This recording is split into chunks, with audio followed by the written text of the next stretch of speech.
Wow, thank you. Yeah, don't you love it? Yeah, I do. That's so cool.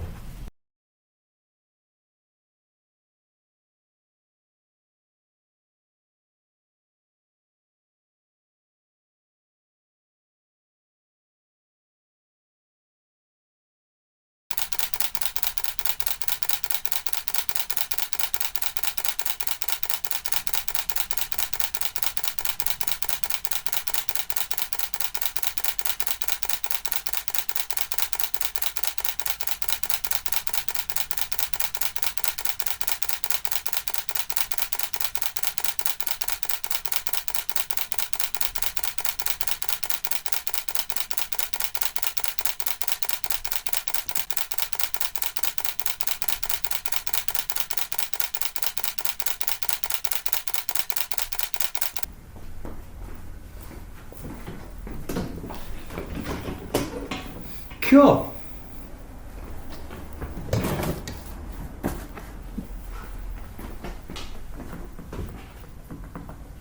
Now you know I'm obsessed with Belinda Carlisle, so this will be fun.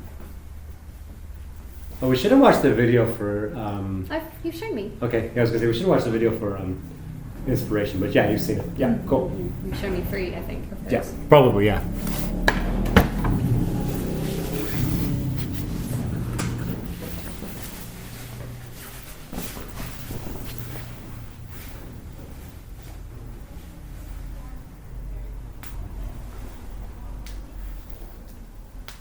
Cool. Come on over, we'll watch it.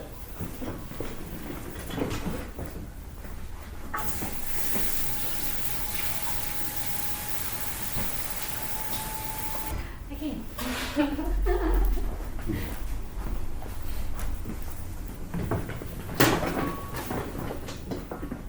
I'd actually be playing the go-go's for this haircut, but I don't know how copyright stuff works. But I'm inspired to. Yeah, but that's such a. You just get someone playing it on the kazoo. Yeah. Oh yeah, that'd be good. We should get someone with a recorder in here and just do like these, but on the recorder, so it's just it's something else completely. It's a cover. Yeah, absolutely. It's a cover. And because there's no lyrics involved or anything, it's just it's just someone with a recorder. That'd be funny.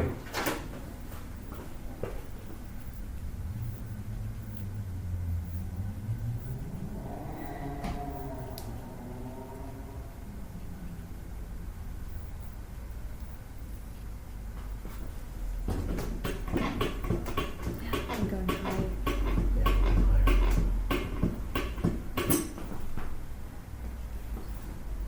Yeah, we'll do this just like getting a haircut in the mall in 1983. We're just gonna completely match that time.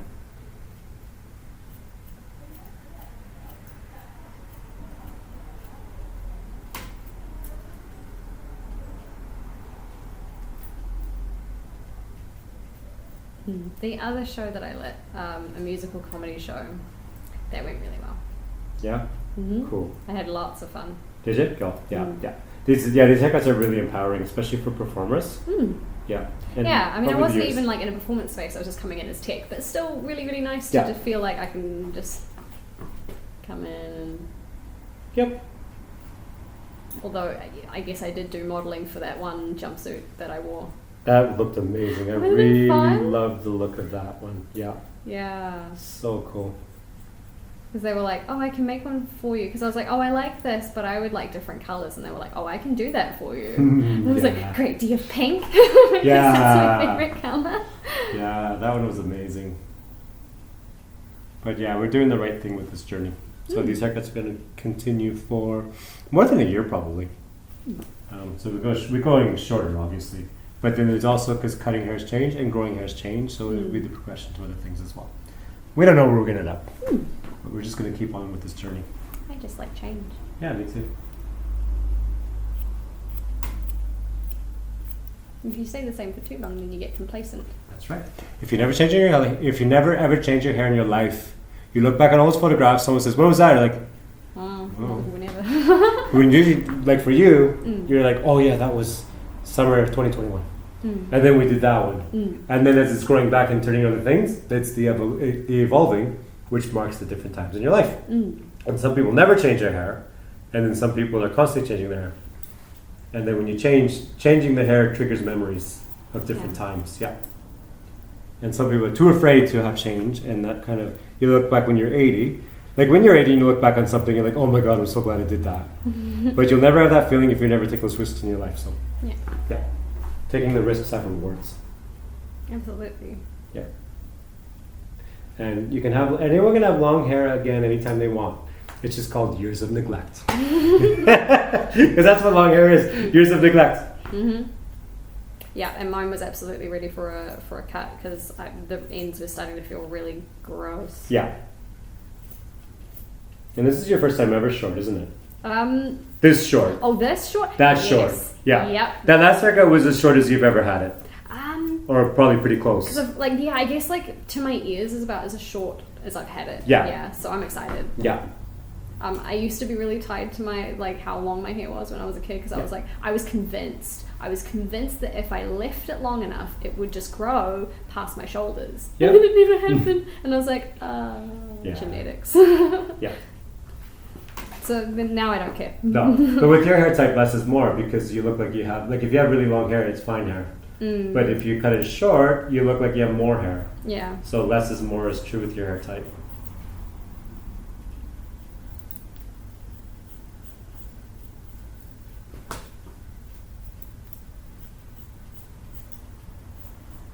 It's like fine hair, but is it the most fine hair? Yeah. Is it? You have fine hair, but there's lots of it. Yeah. So don't worry about it, and don't stress about it, because I think I felt like people with wispier hair than mine.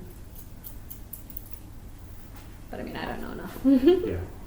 I'm just making guesses half the time. Yeah. No, you got fine hair, but you got lots of it, so don't worry about it. And absolutely cut it. When I was born, I had like dark brown hair.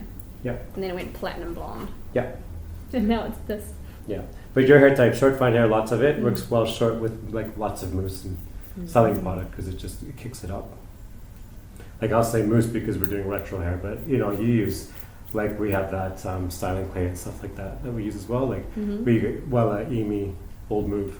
It's a good modern one, which will do a lot for your hair too. But today we'll do two looks. We'll do the coiffé moussey look. We'll wash it out and then we'll do the Bold Move, which is like a styling clay. So it's ruffled. And then you have the options of either. Especially for modeling.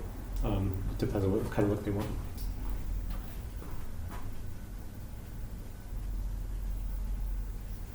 And I just started my courses as well. Yeah.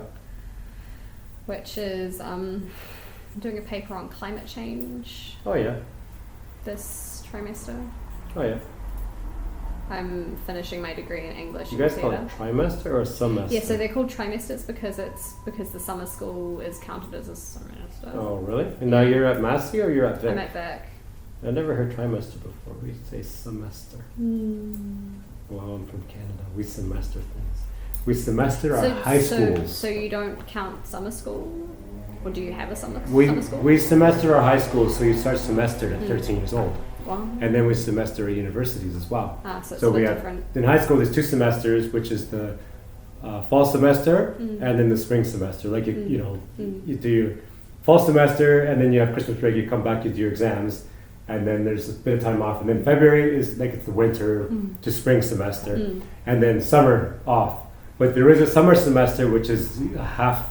So you could do extra in the summer, or if you fail the course, you could make it up in the summer. So there is a summer semester that's optional. Right. We start semestering our kids when they're 13. So I guess the only difference is that they're calling it a trimester, counting in the summer. Yeah, I guess so. It's just weird to me. I never heard that before.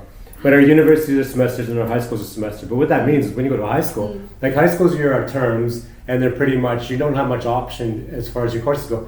But like our high schools are kind of like the universities here.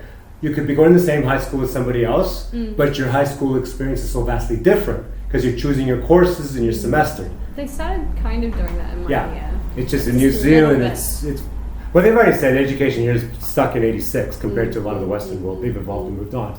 The other thing Canada did compared to here is we got rid of year 13. So we start university at 17, not 18. They go a year earlier, right?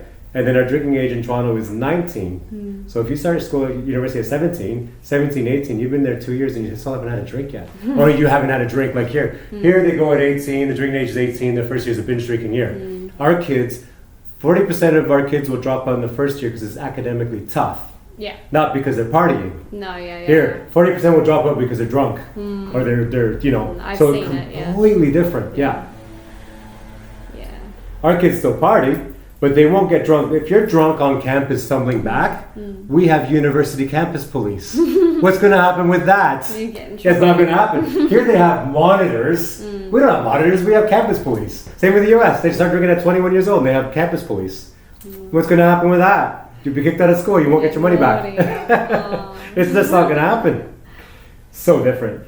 Yeah, I mean, I was raised a little bit like, I had little bits of I was able to drink a little bit of alcohol when I was younger, like with mum and dad under supervision. Yeah, they'd have a little glass of wine on Christmas and things like that. And I think it just made me not as interested. That's good. When I finally became the right age where I'm like, it's not as exciting because I was not. it wasn't as taboo for me. Yeah, and I think restricting it so heavily can make people kind of go a little too excited when you finally get to, kid in a candy store kind of. Right. But that's the difference between our culture and culture here. Is like our high schools are semestered. They don't have a lot of rules. We don't have uniforms. We don't have dress codes. Things like that. So by the time they get to university, like the kids here, like they'll segregate boys' school, girls' schools uniforms, and all these heavy rules. Then you turn 18, it's like, okay, just go to university now and no rules, drink and do what you want. And of course, after years of that, but we don't have rules from 13 years old on. So 17 to 14, 15, we ways, I call them free thinkers. We're free thinkers, right? And then here's do as you're told, do as you're told, do as you're told, now do what you want. Yeah. Well, what do you think was going to happen? Yeah. I think that giving youth a good amount of trust can help them make their own decisions on their own. Just trusting them to make those decisions. Yeah. And if they don't, then at least they're doing them in supervised areas where you can keep an eye on them. Then that's the best that you can hope for, is what I think. Yep. And when I have kids, that's how I plan to raise them. Yeah. Same with me. I'm raising 2 daughters here, so I'm going to raise them free thinkers. Yeah. I'm not going to do as you're told because I didn't grow up with do as you're told. Yeah, I mean, I just think Kiwi culture is there is a lot of do as you're told culture here. We're not giving people enough trust. Yeah. That they can do this on their own. Empower your kids. Absolutely. So that's what, kind of see it in some professional areas too, where they're just like, I don't trust you to do this on your own. Yeah. I'm gonna be like right next, like breathing over your neck while you do things. Yeah. Which I think doesn't really allow for growth and change. Yeah. Look at how she was kidding. Yeah, it's so fun, isn't it? Yeah. Any haircut works on you though. You can just tell. You give you anything, it just works. Yeah. That's what I was saying to my friend. They were like, oh, but what if you hate it? I'm like, I'm not, because I'm cute. That's right. It'll look cool on me because I'm cool. Yeah, that's right. But that's all about owning it. Yeah. It's the confidence. Yeah. Even if I don't secretly feel that way on the inside, I just gotta pretend that I do. Yep. No, it's all about owning it. Yeah. That's an amazing quality to do. Yeah. So that's tapered right up the sides. So I'm gonna do like exactly like that picture. We're just gonna go taper it right up. Like 1983 and you're getting a haircut in the mall. That's how we're cutting this. Was that also a mall haircut? That one? No, that one was done in LA. Like I did read her autobiography. And I did read about, she talked about that haircut in her autobiography too. She even names the place and all, but they would have done, like the way I'm tapering that, that's matching that. Yeah. But then, the malls would have to recreate, your favorite celebrity got this, and then you bring in the picture, and they're like, okay, just that's how the craze catches on, and that's what happens with it. So, we're just matching what someone did in Los Angeles, and everyone's bringing that picture, or even better, you bring in the cassette. You're like, what are we doing? And you got the cassette, and you're like, got the picture, we want this, and it's a small little picture, you're like, okay. They're like, I'll try my best. Yeah. My biggest regret was I had her autobiography and I didn't bring it to New Zealand. And I didn't have much space for all my books. I had so many books. They did have it at Wellington Library. Because I told a friend about it and then they got it from the library. Like, oh, they have it there. It's actually a fun read because she had a crazy life. She says in her autobiography, "You know you have a problem when Ozzy Osbourne kicks you out of his party." She was wild. Wow. And you wouldn't think it's like the Go-Go's, and then she goes solo and she's Belinda Carlisle and she's singing all these, like, she was like Celine Dion before Celine Dion, and Celine Dion came on after her and just took what she was trying to do next level, and then the record company just buried her, like, oh, you don't have what Celine Dion has. I'm sorry, like, she just completely, because Easy Listening radio station was like, you know, Heaven on Earth was her songs and her solo stuff, and then Celine Dion just went, screech, take that one off. So replaced by Celine Dion. And then so they go back. What happened? You go back, you fall back, right? Yeah. So the Go-Go's get back together. And now she's never gone back and done her solo stuff again. But the Go-Go's are so empowering because they're considered the first successful all-female band that was self-managed. Right, and that's part of why it works so much. And they started as a punk band, and then they evolved into a pop band. Because punk died. Punk was dead. But they started in, you know, Los Angeles as a punk band. And then they had to reinvent because punk was dead. But when you look at, like, I played that song for you, do you still hear that punk strumming in there? Dun, dun, dun, dun, dun, dun, dun, dun, dun. Head over heels. Dun, dun, dun, dun, dun, dun, dun. So you can hear a bit of their punk influence going into that, but they're just trying to go in a pop direction. Now as they went along, it got even more pop.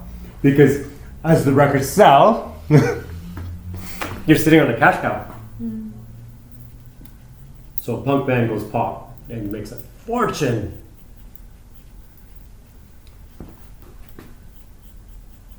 So am I keeping my fringe in this, or is the fringe going as well? The fringe is going to be a little bit shorter than it is now, but that's flicked over, like that's mostly brushed over. Yeah. So no, you're still going to have a fringe, like you can still brush that forward. Right. But just it's the way that's styled in that picture there. I see. Yeah.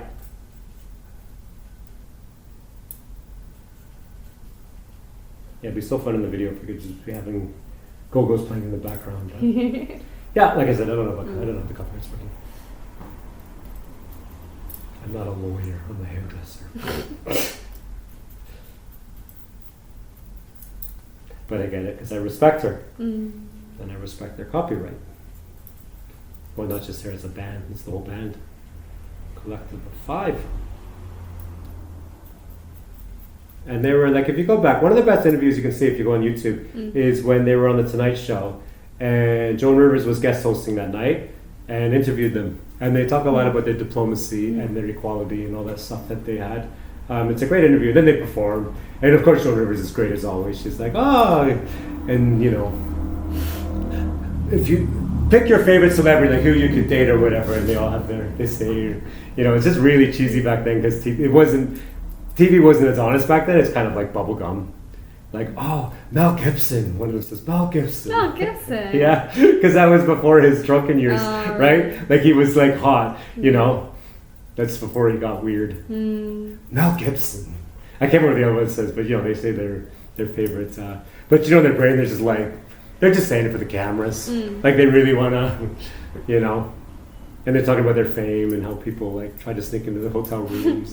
That'd be scary. Yeah, well, you know, early 80s, it's not like weird modern stalkerism. It's just like groupies. Still scary, yeah, but not like today's scary. Today's like, that's scary. They're like kind of flattered, like, oh, they're trying to get north down. That was kind of funny, but yeah, the police sort that one out. It's a different time.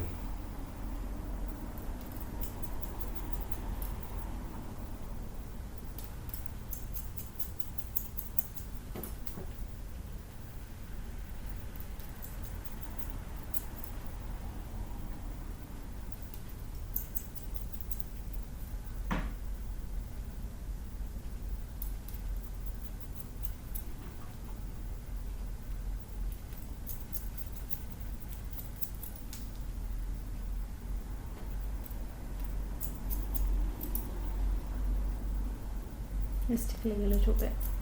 Okay. The hair. Same a bit, I'll wipe you. Thank you.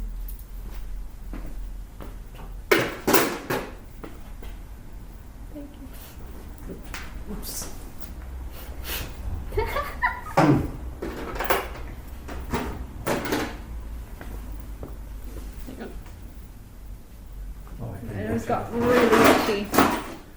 That's fine, I'll take the stronger one.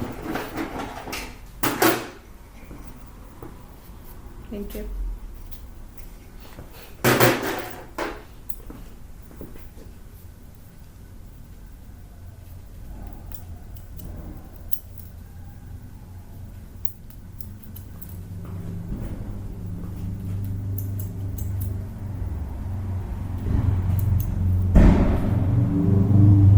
What's your favorite dinosaur? Brontosaurus? Why that one? I've never been asked that before. Because is the Brontosaurus the big long neck? Yeah. Vegetarian? Yeah. Yeah, that one. Graceful. The carnivores are angry. But that one, because it's big enough to not become prey, and just like a cool laid back vegetarian. That's why that one. Like the Tyrannosaurus Rex, nah.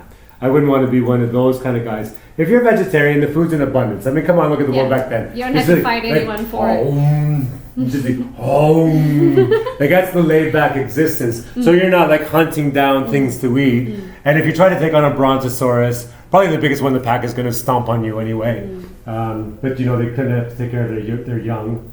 Definitely that one. What would you be?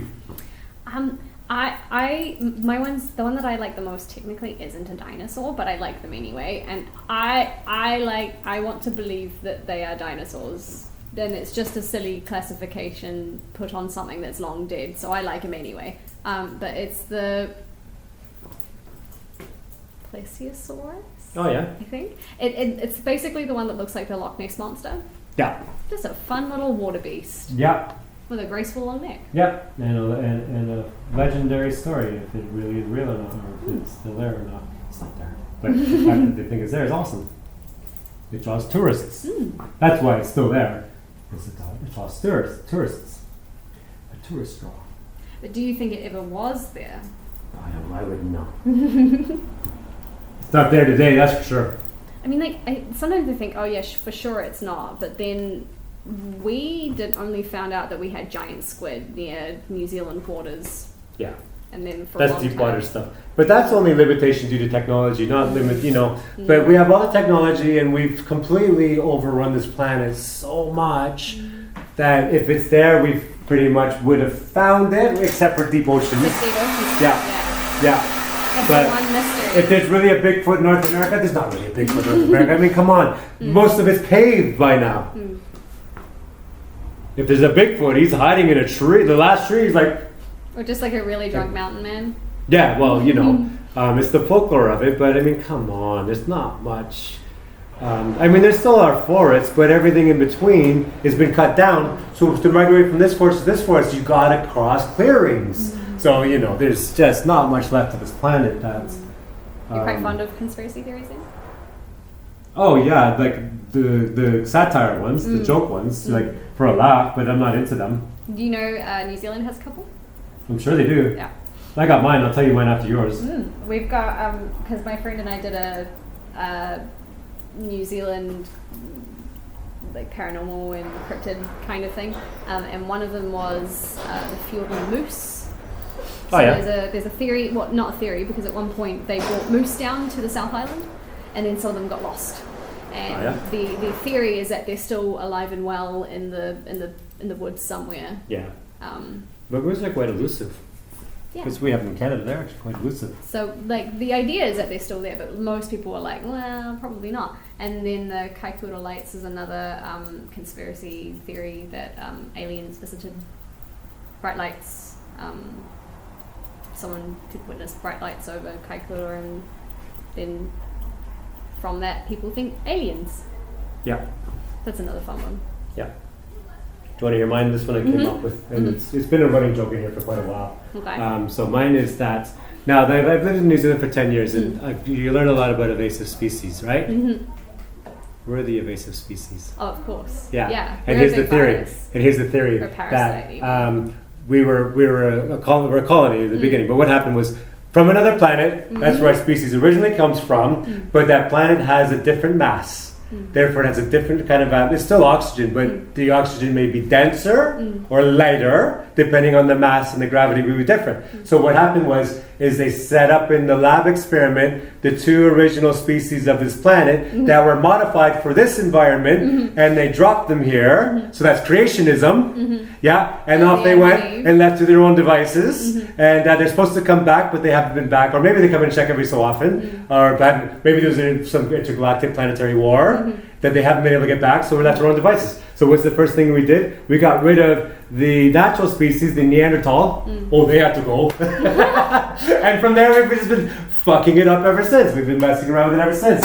And so here's where I'm going to go with this. This is the other part of the joke. So I'm going to start a cult. Okay. Of course, it always leads to a cult. Yeah, of course. And I don't know anything about cults anyway, but if you want to become a millionaire, start a cult. Yeah. And what I'm going to do is, buy stake lands in that valley. So we need a piece of land up there, outside of cell phone reception, and we need a white van. That's 2 steps to starting a cult. Great. Land, white van. Yeah. And the third thing, which would be good, we need the COVID to finish, because we need the backpackers starting to come back to New Zealand. And then we can start a cult based on that theory. Great. Yep. What would be the rules of the cult? The reason why you start a cult is free labor. Right. So that's why I do it. And then what I'm going to do, I'm never going to be there. You're never going to see me. I'm just going to, because I'm going to make so much money. I'm going to live in Kim.com's old former mansion because it's funny. And be like, oh yeah, but I'll have my people that are running it, of course. Yep. Love it. Love the idea of that. And it has to be where there's no cell phone reception. And I think everyone that joins the cult, eventually when you're accepting the cult, so it's going to be a haircut. Of course it's going to be a haircut. Of course. A bowl cut. So let's say they escape from the cult and there's some random kid wandering around valley with a bowl cut, you're like, oh, get the van, one just got away. And why a bowl cut? Why not? Because it's funny. And also, when they first come to the call, they don't get the bowl cut right away. No, because when you're spending so much time, you feel like you've earned it. Because it's scary if you sugar and they give you a bowl cut. That's wrong. But you feel like you've earned it. Then once you get that bowl cut, it's like, I've earned that. Like the top tier echelons of the cult. Yes. Or whatever. Maybe not be a bowl cut, but I think Hare Krishnas have that haircut. The Hare Krishnas have their little. They've all got their thing. There's got to be something like that. You got to have a visual thing. A visual thing that stands out to the rest of it. Of course, this is all satire. But that's right. You want to become a millionaire? Start a religion. Cults are like that kind of thing. And Scientology is kind of based on that. Not that I know anything about it. All I know is like I grew up in Toronto, high school in Toronto. So they would teach us to protect your kids, like don't walk between parked cars is one. Now, if you fall through the ice on a lake, you roll out and you roll to shore because you're spreading your weight around. Like these are things they teach you for life lessons, like not right? If you fall under, but like if you're on it. Yeah, if you're walking and all your weight's on your footprint and you go through. Ooh. So you don't step out because you're going to go through again. So you roll out and you roll to shore, so you're spreading your weight out, so you don't go through a second time, because that's how you're going to get short. Just things they teach you, like things you need to learn in Canada. Right, and you probably wouldn't learn that like here. Here we learn about earthquake things. Yeah, there's earthquake things here, but also in Cold War era, so what to do in a nuclear bomb, and then, same sort of thing if there's a nuclear bomb. And the big was, one of the other ones, stranger danger, just like everywhere in the world, but they taught us about love bombing. And what love bombing is how the cults recruit you off the streets. Because that was a concern where I grew up. It's not a concern in New Zealand. There's one cult in the South Island, but they're so insular. They're not walking around Wellington with megaphones. But they would teach us all these things to teach you to protect you growing up in our environment. And love bombing was one of them, to watch out for love bombing and what to look for and to recognize it so that you don't get sucked into a cult. So that was a big part of our upbringing in Canada, in Toronto. Yeah, well, I mean, like I would talk to friends overseas, and I would be like bemused or confused, I guess, that none of them know anything about. That none of them know what to do. Some of my friends don't know what to do in an earthquake because they just don't have them over there, which is such a foreign concept. Same in Canada. We don't know what to do in an earthquake. So but we know what to do with other things, right? Yeah. Or we know how to manage snow. Yeah, like obviously over here we do have snow, but we don't really have big giant frozen lakes maybe like in some mountainous areas that I don't know about. But now here's something to think about. What's more dangerous, snow or earthquakes? Definitely an earthquake here. You think so? Yeah. Now in the history of New Zealand, 500 people have died in the history of New Zealand in an earthquake. Hundreds of people die every year in snow in Canada. Right, but here, right? like people who die of snow here, probably a lot less common. Yeah, but I'm just saying. I'm saying statistically, snow kills more people over time, but it doesn't kill a whole bunch of people all at once. Earthquake will kill a whole bunch of people all at once, but there's so much gap between the two of them that you're at greater risk winter after winter after winter, which is a constant of dying from something in the snow. But there's an earthquake. The last earthquake was in Christchurch. 350,000 people, 200 people died. More people die in a car accident, than that, right? Car accident is more dangerous than that. And there are a lot of safety precautions that you can take as well. Yep. Now, tsunami will mess you up. However, tsunamis actually, if you think about this, right? Offshore earthquake. The earthquake, you don't know it's coming, right? Like you're not prepared for that earthquake.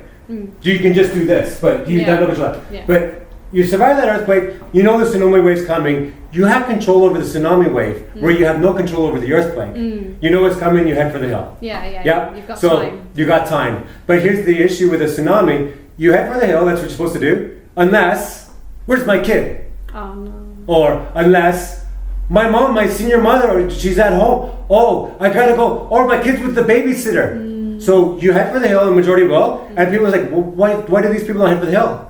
You will never save yourself if you don't know where your kid is, or where your senior mother is, or where any of your dependents are. Because if you made it that hill and they didn't make it, how do you live with yourself?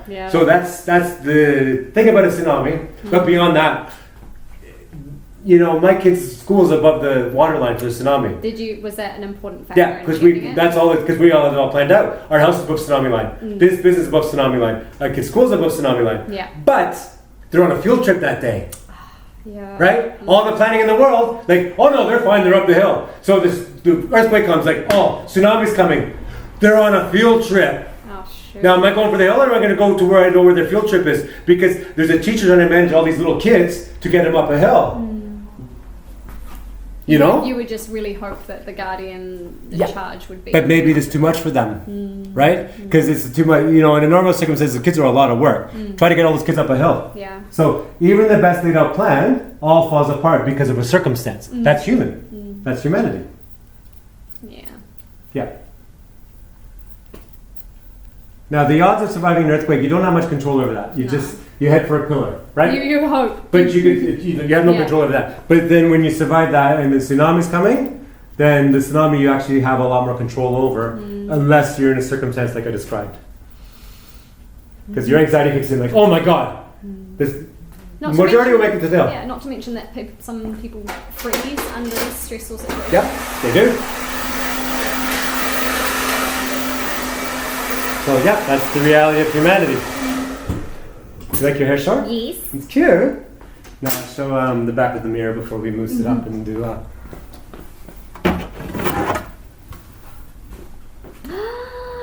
short! I love it. Yeah, it's cute. Yeah. So let's mousse it up and let's coif it up.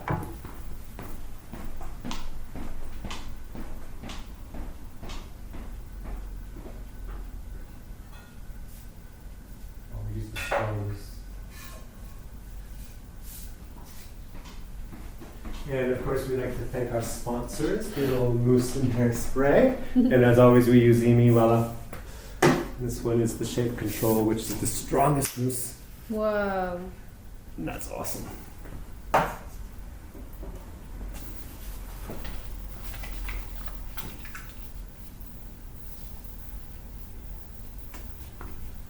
You see right away once you mousse in there how it changes it. And your parting is this way or this way? I forget. This way. It usually kind of flies that way. That yeah, way. so we'll do that direction right there. Hold it. Sometimes I don't know. It just kind of goes where it wants. Yeah.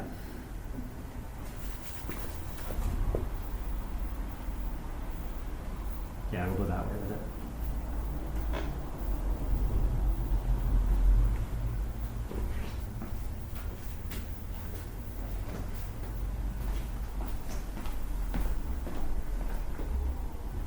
So when I'm going for a modern look, am I just putting mousse in it? And then I'm just putting mousse in it? For what, modern or for? No, right now we're doing retro. For modern, we're going to use Bold Move, which is a clay, styling clay. But right now we're doing retro.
dose it with mousse.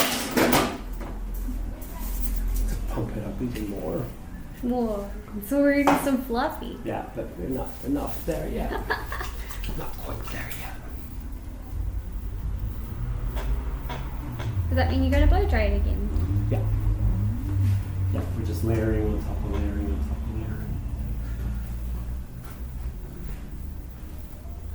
We want it to be bulletproof.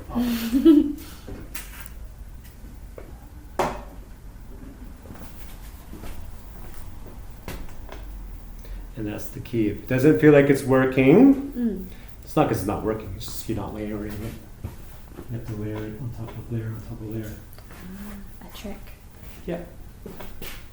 Like, that's not working. Don't give up. It's not working.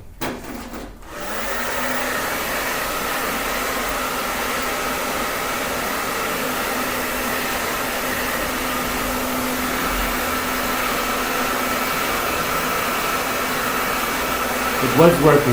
You have to do the next layer, and then it's really working.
One more, but a wee bit amount this time, not that heavy. Yeah,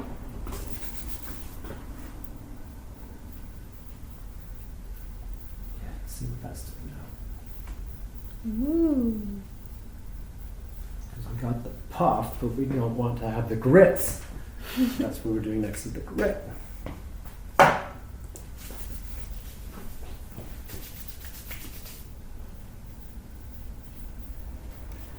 that's doing that.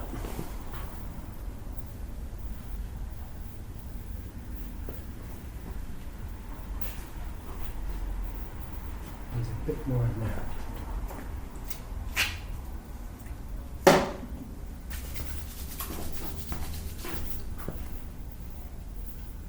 That's the stuff there.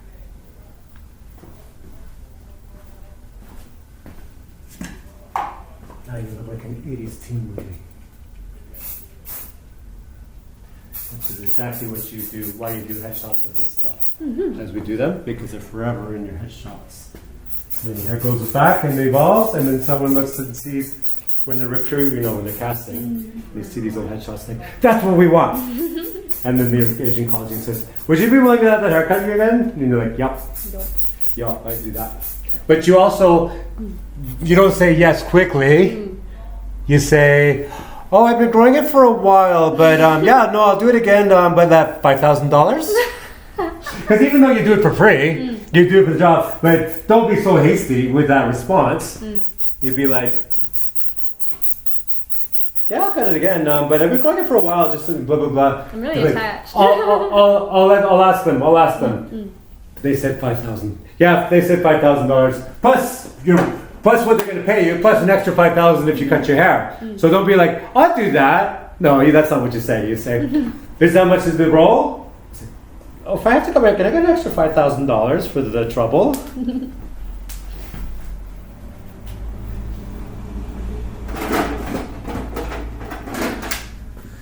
My friend used to work for, they were agents, so they represent actors. I won't say names or whatnot on here, but one of their actor was, he's really famous, but I won't say who.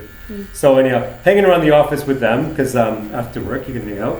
And so Toyota was on the phone calling. This is my friend that picked up the phone. And so you can imagine, like there's the open area where they work, and then the boss's room back there, door's open. So it picks up the phone. And they're asking about a certain actor, I won't say who. And then she yells, it's Toyota on the phone. They want to know if they can have... No, she's got it on. It's Toyota on the phone. They want to know if they can have blah, blah, blah, blah. She goes, oh, tell them 50,000. And they just, wait.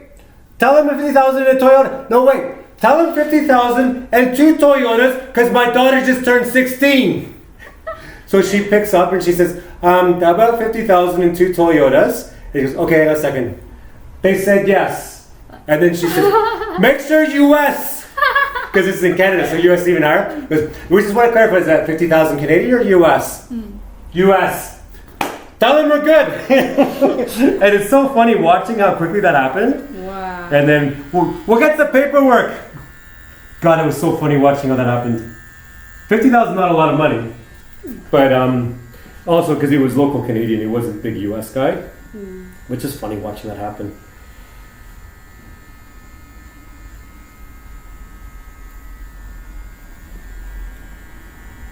I don't think I ever saw a commercial, so maybe it didn't even happen in the end. But I remember that being in that room that day. But looking back, but I also never watched a lot of TV, so it may have happened, I just never saw it. And back then, I was so oblivious to things, I didn't really care anymore. I just thought that was funny to see, but then after that, like life goes on, blah, blah, blah.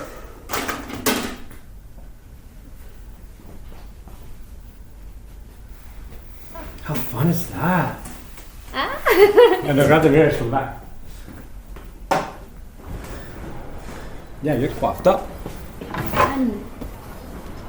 I love it. Isn't that fun? Yeah. I love Now, do you want to go with it tonight like that, or you want me to like modernize it? But I also kind of want to know how would I do it if I wanted to make it modern. So what we'll do is we'll watch it out, and I'll show you how it looks modern, and then I'll walk you through step by step, so you can actually do this for if you want to do it at home. Yeah. Oh, wow, have fun. Yeah. Yeah. Cool. So let's do some shots. And then, yeah, I can watch that out and you can redo it yourself. Like in here before we go home.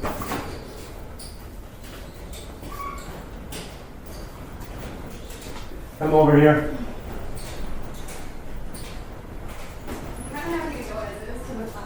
That's cool. Because we can also have you come back here anytime.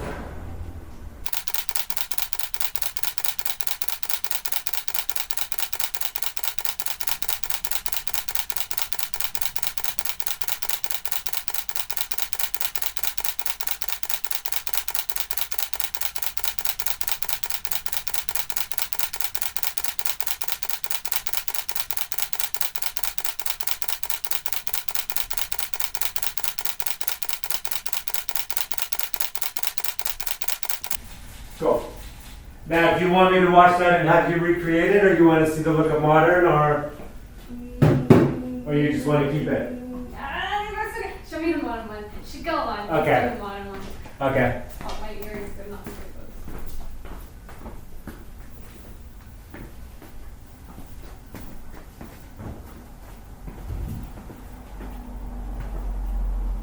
We can do modern, and I can puff it up again if you want to do that. Then I can see which one I like more. Which one you like more? Yeah.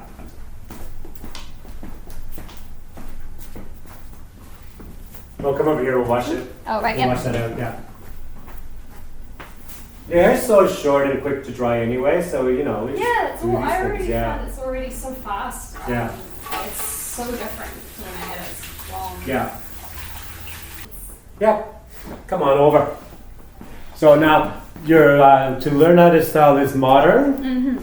Now you're just going to be like this. You get out of the shower. Okay. You don't even need a hairbrush. You're just going to Just zhoosh it. Forward and over, yeah. Like that, forward and over. So that's going to be your hair for the while. And then you can add some of that clay that I was telling you about, just to create that kind of texture. So you can see wet how it's clumping. Clay is going to do the same kind of thing. So even though that's wet, that's giving you an idea how it's going to look modern. Okay. Yep. Just like when I get the mousse, because the clay, I haven't actually worked with that before. Right. Yeah. Now I'm not sure if I would put it in there or not, because I'm not sure if we're going to go back to the mousse again. But when you do clay, I'll just show you how you do it. Yeah. Like, if you can mime it for me, then I will. Yeah. So what you do is you're taking it, like in your finger like that, and then you're running through your fingers, and then you're putting your hair like that. Like that. Yeah. And then you're not going to do a parting at all. You're just going to push it forward and over. So you don't have any kind of real parting. Okay. Yeah. As far as Pixie goes, this is a Pixie cut. It's not as short as you can go way shorter than this even. Like Breathless, the movie from 1960 with Gene Seberg, which is even shorter than this. But this is a good first start for a Pixie because it's more of an 80s, not a 60s classic Pixie, which means you can do that kind of stuff with it as well. Now, if you did like Gene Seberg, her short Pixie from 1960, stunning. That would look gorgeous on you. I'll show you a picture of that too. But for now, this is a good first introduction to a Pixie. Yeah. You can do a few more Pixies if you want to, as before you grow it back, if it inspires you. Yeah, or you can be Pixie for the next 10 years of your life if it inspires you. So, yeah. Do you want to do modern tonight, or do you want to go back to that? Let's do modern. Let's do modern? Yeah. Okay, cool. So what we do for modern is... So what we would do for modern is you take a shower, you just push it forward with your hands just like I did, let it dry naturally for a while, so go do other things. Not to get a shower, you've got a bunch of things you have to do before going to work anyway. So when it's mostly dry, then you can add some clay. And if you bring the clay with you to work or whatever, then you can add some more later in the day or whatnot. The reason why I use product is because when you have short hair like this, your hair's the best the day after you wash it, because it's all that natural gunkiness. The reason why I use product right after the shower is to fly away. We're trying to recreate that look, like the day after you wash it kind of look, right after a shower. I see. That's why we do it, right? And then what we're going to do is this just speeds up a natural dry. Right. I have a natural dry sitting on there, so it's kind of like just speeding up that natural dry, so we're not wasting so much. It's a salon. We want to be quicker in here, but. You going around your house doing your thing. Once you get a shower, like I said, we haven't even been a hairbrush yet. That's done with fingers. Go do your thing around the house. Yeah. And then just get some clay in it before you go to work. Yeah. And if you bring clay with you. This movement, right? Yeah, exactly. So, we'll do modern tonight. Like kitty biscuits, but in hair. Like when kittens do that. Yes. There you go. Right? Yeah. And then if you've had any work or things like that coming up and you want to look 80s, come in, I'll just do a blow dry for you. These cuts already kind of look dry to me. Yeah. Wow. Yeah, we'll show hair dries fast. Yeah. Fun! I like it. I like it so much. I'm so excited. Yeah, it's amazing. Yeah, this journey is worth it. It's awesome. We don't do walk-ins either. You book your appointment. You look forward to it. You come. Our clients book their next ones when they leave. So you have that cycle going on. So we're happy.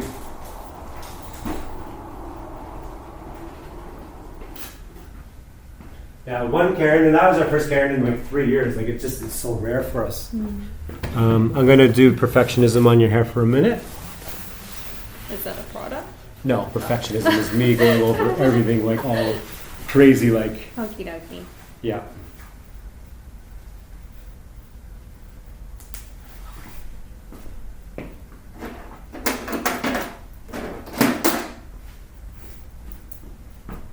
It's like 30,000 hairs on your head. Let's make sure I'm happy with every single one of them. And then this corner we're going to soften it a wee bit so when it goes over. I get like that with jobs I do as well. Yeah. That's part of that. It's just the passion of what you're doing. Like you love what you do so much, that's where the perfectionism comes in. Caring about what you do. That's why I like to take my time with things so I can make sure I've got it perfect. Yeah. I can't sleep at night and even sometimes I'm like, I'll think about a customer that day and I'm like, oh, did I check, like something on here on them or something? Like it just eats you at night. Like I think I forgot to do something with them or I forgot to bring the product up front or something. So there's something you fell apart on your service, but maybe you did get it, but you just forgot you did it. So, it's 2 a.m. and you wake up with a cold sweat. Like, I think I forgot to. But doesn't mean you actually did. just the way your brain is. I find sometimes with repetitive tasks, I can forget that I've done them because Yeah. I remember doing them, but the last time I did it was a different time. Like, I did that on Monday and I did it on Tuesday, but did I do it on Wednesday?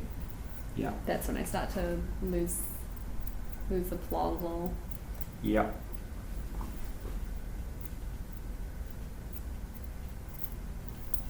And you get your little V bits in the sides.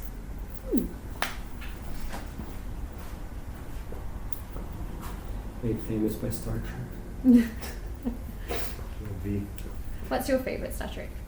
I like Jean-Luc Picard. Oh, me too. I like, yeah. Yeah, he's my favourite. Yeah. I got a soft spot for Next Gen. Yeah. Yeah. The original was novelty because, of course, William Shatner being the Canadian. And to be honest, William Shatner, he kills me. He makes me laugh. And one of my clients was his receptionist. So she'll come in for her every time. She'll be like, "So how's Bill?" And she just laughs. He's good. I used to just make fun of her because, yeah, she's Bill's receptionist. Funny. Like, "So how's Bill this week?" "He's good." Because you know what that company was? He did an animation studio back then, years ago. But the most famous movie is because it links to New Zealand. I think it was called Fly Away Home, with Anna Paquin when she was still 15 years old, where they were flying the geese south for the winter, and then with the ultralights. So they were trying to train the geese how to fly south. So his animation studio did the 3D animation of the geese flying, and she was the receptionist of that company. Yeah, and that also did a bunch of other science fiction stuff that I don't know too much about. But yeah, that's where she used to work. Is that so? That's the Anna Paquin connection. It's a cute movie if you ever see it. Yeah, I don't think I have. No, but it's really cool to see. Probably her looking back at her career is one she'd be proud of because of the environmental message or helping the animals or things like that. Probably at that age she gravitated towards it for those reasons. And looking back, it's probably one that she can appreciate because she's seems to be a very caring person. I've never met her, but I've done hair for her brother-in-law. Of course, this is Wellington. Yeah, because her sister still lives here. Yeah. So her brother-in-law, I did a haircut for him once. Small. Yup. I don't know if they're actually married or not, but close enough to brother-in-law.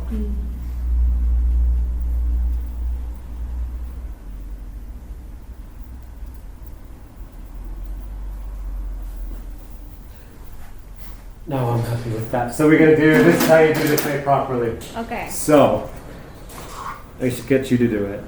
Okay. So grab some in your finger like that. You can grab more than that. You can do a 2-finger. This one's almost at the end. Okay, that much? Yeah, even more than that. So I'm going to throw some more in your finger. There you go. And then what you do is you rub it through your fingers like this. And then you start to push it forward and over. Forward and over? Yeah. So just like this kind of thing. Yeah, just in there. And you can do ruffle around with it. So you're basically getting it in there. Like that? Yeah. Get it in there. And you can see the texture forming on it. Yeah. Oh, that's fun. So that's actually, and then you look how much effort I put into the retro stuff. But you look at how instant this stuff is by comparison. Because this look is actually not too far off. Yeah. But actually it's a better look. But it's an instant look. It's so right? fast. Yeah. Yeah. So now we're in smartphone generation. Anyone has that time to fluff around with mousse and hairspray. But this actually looks better. And it's like an instant look. Yeah. I love it. Yeah. So there's a little strand there. Yeah, so. And I'll grab a mirror and show the back. And that's why no one messes around with hair like they used to. Because the stuff is far more instant and it looks great. Yeah, and no one has the time anymore. Before smartphones, what else did you have to do in the morning? Yeah, well, it's a different generation now. So we'll do some after shots with that.